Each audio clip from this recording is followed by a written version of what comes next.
Welcome to the Designing for Dissemination, Implementation, and Sustainability, or D4DI&S training. My name is Jen. Today I will go through Module 2, Pre-Implementation Assessment. Along with this video, there is a corresponding playbook. Please refer to it for the additional information and resources to help you design your intervention for dissemination, implementation, and sustainability. The objective for this module is to learn about pre-implementation assessment and how to apply it to enhance implementation and sustainability of your intervention. As a reminder, the D4DI&S is a multi-component implementation strategy bundle that includes the 4 components illustrated here. This module is about Component 2, Pre-Implementation Assessment. Now, let's dive in. First, what is pre-implementation assessment? In D4DI&S, pre-implementation assessment is a set of activities conducted before implementing a new intervention. These activities focus on engaging key partners to ensure their buy-in and support in implementing a new intervention, as well as on understanding the local context, processes, and needs of the implementation setting. The results of the pre-implementation assessment will help us understand how to make changes, if needed, to ensure the intervention fits the needs and priorities of the implementation setting. Pre-implementation assessment also helps identify implementation strategies that align with the local context and needs.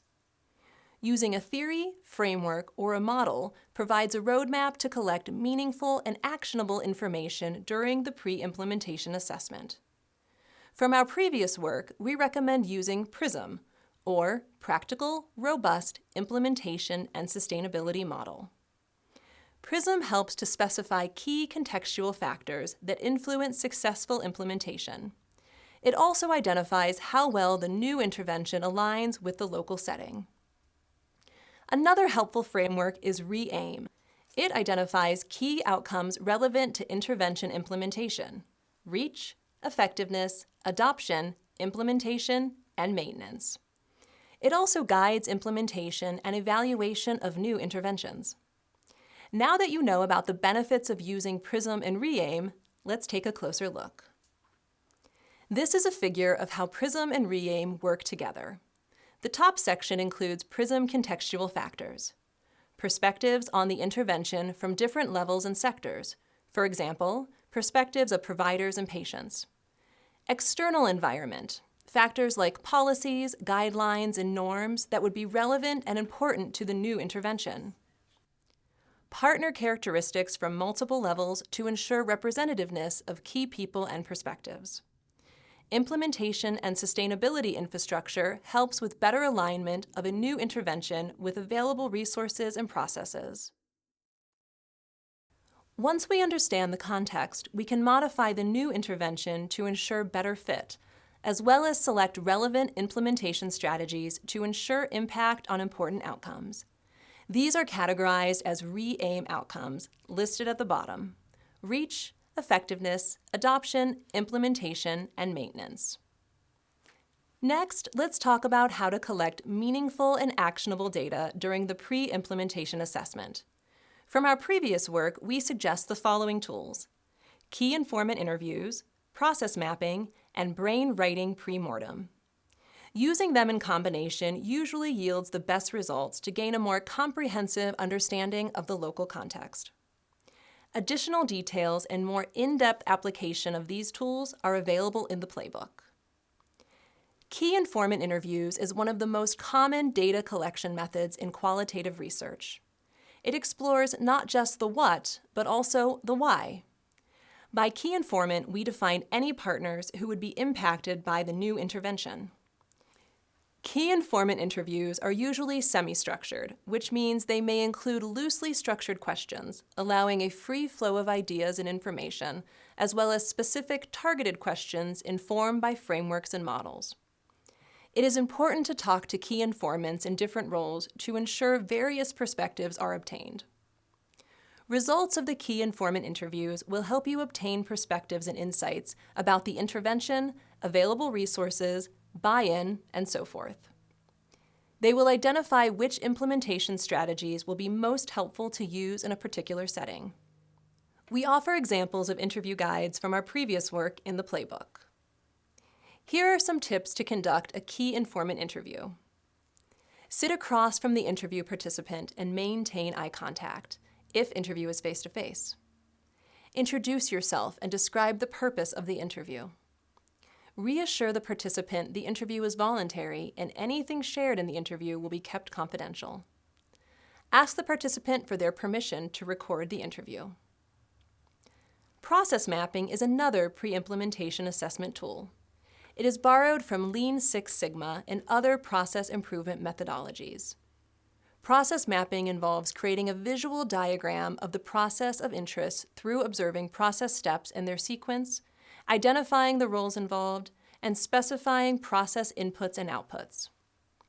Process mapping is helpful to understand the process of interest from the perspectives of the staff involved. When creating a process map, it is important to talk to as many different people involved in the process as possible to create a preliminary process map. Observe staff members doing their routine process tasks. Take notes on each task, such as how long it takes to complete and anything that helps or hinders their process. Gather staff members and present your findings. Ask the group for their feedback and their help to finalize the process map. Brainwriting Premortem is a tool to facilitate brainstorming and generating ideas in a safe space. We used it in our own quality improvement interventions to identify real and potential barriers to implementation. We found it to be a suitable strategy to engage partners while allowing time and space for all group members to participate and share their ideas. Results of the Brainwriting Premortem are helpful to identify potential barriers and implementation pitfalls and allow to make necessary changes to your intervention to ensure successful implementation. To conduct a Brainwriting Premortem session, you want to do the following. Invite all relevant partners to participate in a meeting specifically for this exercise. Prepare and gather materials before the meeting, such as loose paper and writing utensils for all participants. At the start of the meeting, explain the purpose of the exercise and ask participants to imagine that the new intervention has been running for about a year and then it fails. Ask the participants to write down specific reasons why the intervention failed. After about 5 minutes, or when run out of ideas, put your paper in the middle of the table. Then, grab a page written by someone else, read through it, and see if it prompts any more ideas. If so, add them to the page. The activity can go on for about another 10 minutes or until all participants stop writing. We collect these ideas to help us identify potential problems that can be addressed prior to implementation. Please see the playbook for more information.